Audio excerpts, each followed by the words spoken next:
Kids shooting kids. That's how one family described a brutal execution-style shooting in Taos this week. That shooting happened just days before another fatal teen shooting in Santa Fe. In both cases, law enforcement has said this was not gang violence, but as News 13's Jeff Todd tells us, gang affiliations may be what's behind the recent spike in violence.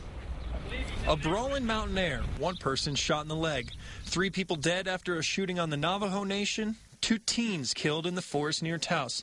Another boy dies after being shot in broad daylight at a Santa Fe mall. It's been an unusually violent week in New Mexico, and in at least 2 of these cases, gang members were believed to be involved. It's a difficult thing that smaller communities find themselves in. Greg Marcantel is the executive director of the New Mexico Gang Task Force, a collection of law enforcement agencies throughout the state concentrating on gang issues. We have a gang problem in all of our communities, rural or not.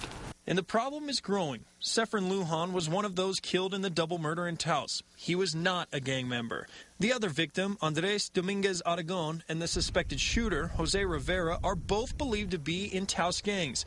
While the Taos sheriff says this double murder is not gang-related, experts say gang members tend to be more violent. Who you surround yourself with will define your future. Certainly, I think that's going to predispose you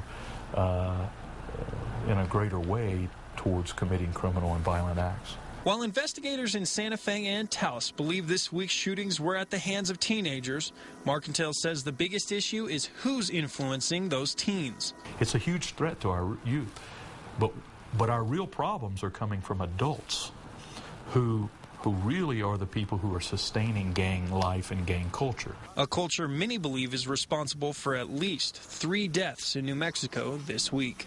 Jeff Todd, KRQE News 13.